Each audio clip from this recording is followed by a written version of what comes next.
अभिव्यक्ति की आज़ादी कानून के दायरे में,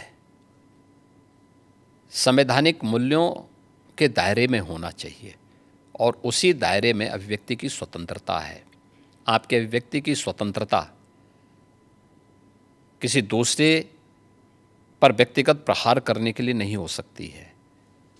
दुर्भाग्य है कि कुछ लोगों ने देश का चीरहरण करना, विभाजन की खाई को और चौड़ी करने के लिए इस अभिव्यक्ति की स्वतंत्रता को अपना जन्मसिद्ध अधिकार मान लिया है।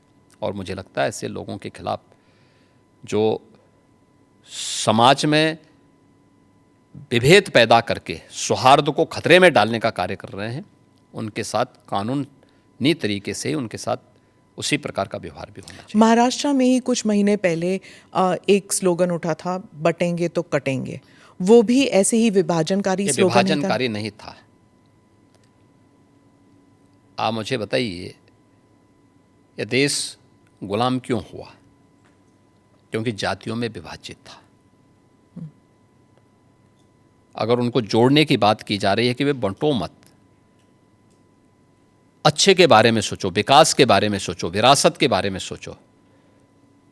ये उछला नहीं था, ये यूपी से मैंने ही कहा था कि बटेंगे तो कटेंगे, एक रहेंगे तो सेफ रहेंगे। तो ये बात यहाँ से हमने कही थी और मुझे लगता है कि चीज़ें आगे बढ़ी, लेकिन इसमें बुराई आगे बढ़ी। इलेक्शन जीत गए आप? नहीं, इलेक्शन हम उससे कारण नहीं जीते। इलेक्शन के बहुत सारे कारण होते हैं। एक नारा इलेक्शन जीतने का कटने की बात जब होती है तो कैसे जुड़ने की बात? क्या बात करते हैं, क्यों नहीं जुड़ेंगे? जब कटने काटने की भाई बात आप मुझे बताइए, इतिहास में करोड़ों हिंदू काटे नहीं गए क्या? तो फिर लाखों हिंदू कश्मीर में काटे नहीं गए क्या? काटे नहीं गए थे। तो इसीलिए हम उसको भूल क्यों जाते हैं? इतिहास वर्तमान का दर्पण होता है और भविष्य की कार्य योजना बनाने का एक माध्यम भी होता है। तो इसको खुरेद के इसलिए वर्तमान पीढ़ी भूल गई होगी, तो उसको बताने का एक माध्यम है। अरे बताना पड़ेगा हमें, ये हमारा दायित्व भी है। पर ये खुरेदने से क्या दंगे वंगे नहीं होंगे? दंगे कैसे होंगे? फिर दंगाइयों का उपचार भी तो है। दंगों से वो डरेगा जो उन दंगाइयों के सामने घुटने टेक करके नाक रगड़ते हैं। उनको घुटनों के बल चलने के लिए हम मजबूर कर लेते हैं और ठीक भी करते हैं उनको। 100 हिंदू परिवारों के बीच में 100 हिंदू परिवारों के बीच में एक मुस्लिम परिवार सबसे सुरक्षित रहता है। उसको इसके पर्व और त्योहारों को, उसको अपने सभी मजहबी कर्मों को करने के लिए, या जिस मत और मजहब या संप्रदाय या सेक्ट का अनुयायी होगा, उसको उस परंपरा के अनुसार अपने सारे धार्मिक मान्यताओं या उपासना विधि को पूरी स्वतंत्रता होती है। लेकिन मैं कहता हूँ 100 परिवारों के बीच में, एक हिंदू की बात तो दूर करिए, 100 मुस्लिम परिवारों के बीच में 50 हिंदू सुरक्षित रह सकता है क्या? नहीं रह सकता। अब बांग्लादेश आपके सामने उदाहरण है, इससे पहले पाकिस्तान उदाहरण था, अफगानिस्तान में क्या हुआ था। ये चीज़ें दिखाती हैं और होशियारी यही है कि कहीं धुआं उड़ रहा हो या किसी को ठोकर लग रही हो तो हमें ठोकर लगे इससे पहले हम संभल जाएं। तो वही संभलने के लिए बोला जाता है। हम तो सबके बीच सबको समान भाव से देख रहे हैं। उत्तर प्रदेश में मुसलमान सबसे ज़्यादा सुरक्षित है, सबसे ज़्यादा सुरक्षित है। अगर हिंदू सुरक्षित है तो वह भी सुरक्षित है। अगर दंगे यहाँ यूपी में होते थे जो 2017 के पहले, अगर हिंदू की दुकान जलती थी तो मुसलमान की भी जलती थी, हिंदू का घर जलता था तो मुसलमान की भी जलती थी। और 17 के बाद से दंगे बंद हुए। अगर हिंदू सुरक्षित है तो मुसलमान भी सुरक्षित है।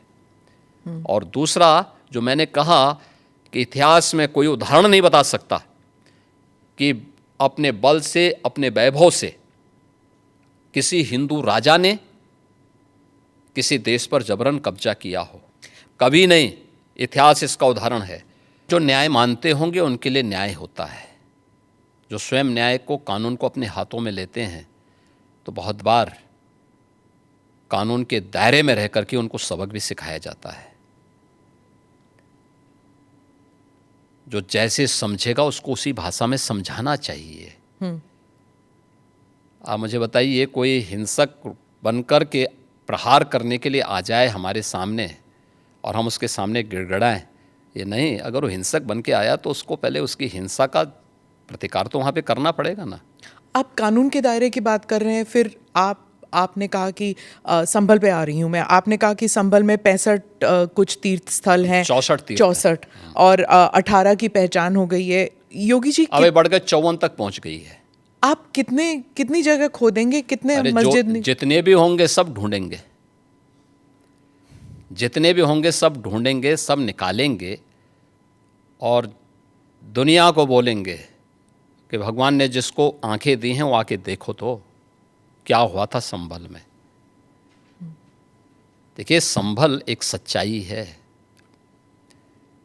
और मैं इसलिए नहीं कह रहा हूं भाई आपको उपासना विधि की पूरी छूट है, कहीं भी आप बनाइए, लेकिन आप तो इस्लाम के मुद्दों से ही भटक करके काम किए हैं। पर ये तो बन चुके हैं, अब ये बन नहीं चुके हैं। इस्लाम कहता है कि किसी भी हिंदू मंदिर या किसी हिंदू घर को तोड़ करके आपके द्वारा बनाई गई कोई भी इबादत गृह एक खुदा को स्वीकार्य नहीं है।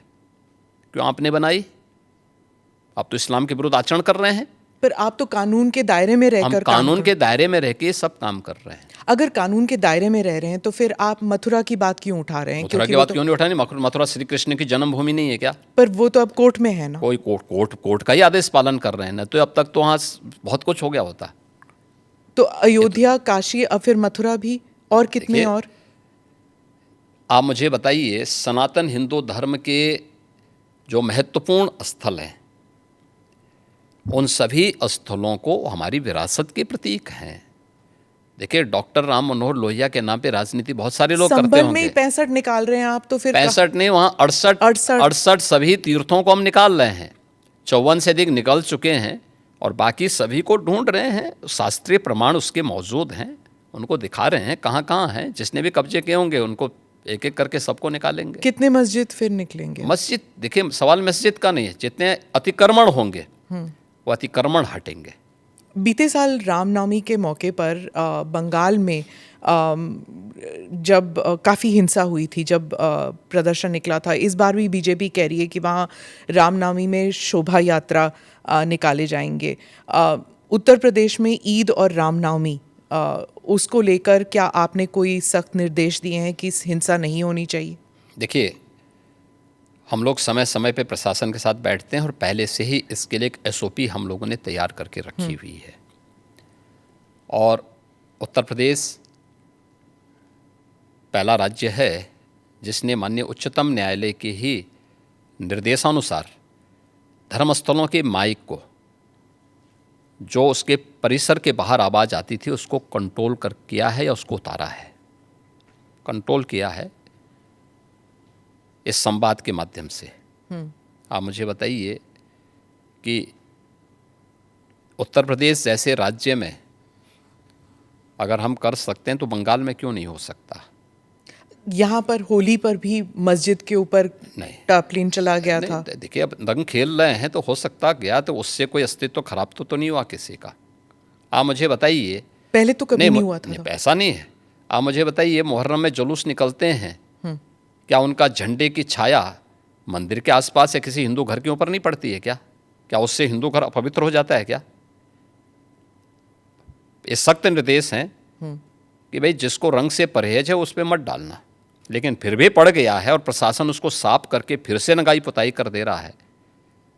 ये कौन सी बात है? क्या रंग बिरंगे कपड़े पहनते नहीं? हिंदू से ज़्यादा रंग बिरंगे तो मुसलमान ही पहनता कपड़ा, तो फिर रंग से परहेज क्यों? यानी तो दोहरा आचरण है। तो क्या रंग बिरंगी कपड़े पहने, लेकिन अगर रंग पड़ जाए तो हाय तौबा मचाते हैं? ये नहीं हो सकता है। ये दोहरा आचरण क्यों मचाते हो जी? अरे गले मिलो। बहुत सारे मुसलमानों ने रंग में होली खेली है। शाहजहांपुर में तो नवाब साहब की पूरी झांकी निकलती, शोभा यात्रा ही निकलती वहां पे। तो हमने महाकुंभ के दौरान भी देखा था कि कई मुसलमान आए थे। तो क्या दिक्कत है? हाँ, अच्छी बात थी। अगर कोई अपने को भारतीय मानता है, कुंभ तो सभी भारतीयों का है और आना चाहिए कुंभ में। मैंने तो कहा था जो भारतीय बनकर के आएगा, श्रद्धा भाव के साथ आएगा, उसका स्वागत है। लेकिन अगर कोई किसी नकारात्मक मानसिकता के साथ आता है तो स्वीकार्य नहीं।